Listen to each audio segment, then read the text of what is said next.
Greetings and salutations, Archdustins. It is Wolfphototech, and here we are with another overview of another Game Master's Dungeon Master screen.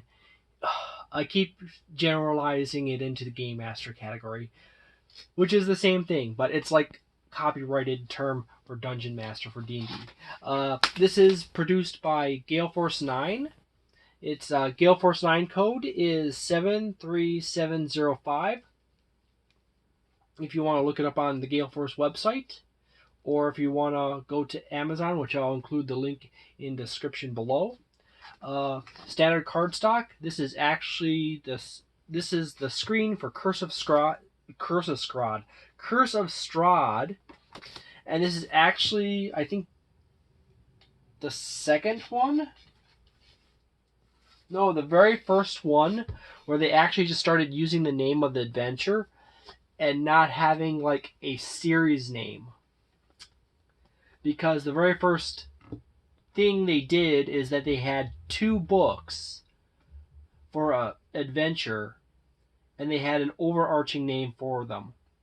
It was called Tyranny of Dragons, and they came in 2 parts: the Hoard of the Dragon Queen and Rise of Tiamat. And that didn't last long. That was literally just one set of books, and then they went to a single book for each one. So there you go on that one. I'm just going to call these overviews because I don't have too much experience game mastering a lot of these, so I'm just going to say like it's an overview. There's beautiful artwork. That's the cover of the book. And then here's another piece of artwork from the book, as well as back the 2 little wings on the side, which are both Strahd looking. If you hold it like this, they're back to back, but to the players, they're looking opposed to each other, which is, you can go with a metaphor for that. So it's a 4-panel landscape, which is, the current cat's meow. I would like a 5-panel. But hey, it is 2 sections of maps. There's one map over here, and then there's the other section of maps over here on this side, and with the chart. This side is almost entirely nothing but Barovia. You have, folded up this way, you got day and night encounters. You got a list for common names in Barovia, and you have a list of locations tied to the map by letter code, and you have a chart. Common routes in Barovia marked out.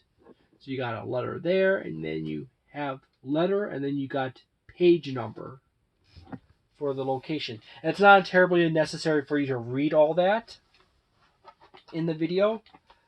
I just wanted to point it out, and that's the important part. And then you have on the other half actual breakdown of Strahd's castle, the ground level, the underground section. Got a key right here that goes to the symbols on the floor, or you can identify. You got a basic structure here of the castle as a whole, the tower and the underground and everything else, as well as a list right here of encounters in the castle. And it also ties to the appendix section. So you got a D12 plus D8, a random encounter table here, with multiple D dice variant on how many enemies appear in the encounter. So you got the appendix section, and then you got some of these encounters actually have 2d6. And I say this is probably fairly useful as a Dungeon Master screen for running Curse of Strahd. People on the internet generally think that this is probably the lesser one compared to the one that comes in the revamped box, which I have sitting here, but I'm not going to open up. The revamped one is actually you have less information you don't have a map of Barovia on it, and you don't have a map of Strahd's castle. And you have a reduced or simplified down unique information, and then you have a huge section in the center which is all conditions. So if you had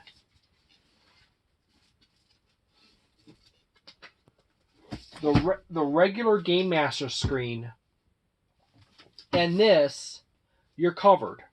You have everything that this offers for the most part. There is a little tiny section in that one that has little instructions for a few things that are not included in this one for Curse of Strahd.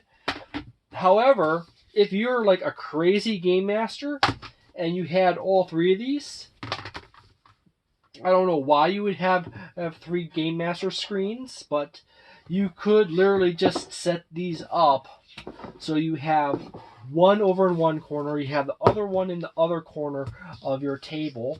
You got this huge backdrop, and then you could take a side table like Seth Sarkowski and set a Game Master screen off to the side. You got 3 Game Master screens. And there might be some value in having that set up, but it could also be just overly ridiculous. So I personally, as far as overworld tracking and just finding your way around in locations, this is probably the better Game Master screen compared to this one in here. And it does have encounter chart for Barovia, so you don't even have to like leave it in notes. You can just like look at the chart, roll, boom. You got wolves. There you go. Where this one is, a lot of that information is reduced down in this one, or not even present. So I say this is probably in the mid 3s. If this is your only Game Master screen, it's probably like a 2.5. I keep saying Game Master screen, but if it was your only Dungeon Master screen, it's probably like a 2.5. It has nice artwork on it, but it improves if it is matched up with your standard Game Master screen or the Wilderness screen, which I have in another video. I'm literally going to go through all the official Game Master screens for Dungeons & Dragons 5th edition, and then some. But anyways, this is like a 2.5 by itself. It goes up to a 3.5, which is weird thinking about it that way. But this one is like, the one that's in here is like half this and half of the standard one. So, okay. So, tell me what you think in the comments below. Hit the like or dislike depending on your feelings. And yeah, I know it's funny. I have problems pronouncing words, and then I throw in a cutesy word or purposely mispronunciated. But anyways, thank you very much for watching this video. Have a delightful day, a nice night, and I will cover this in the future, this box, but I will cover it after I cover a whole bunch of other stuff. Ciao, and have a delightful day, a nice night, a wonderful week, and a magnificent month, and see you next time.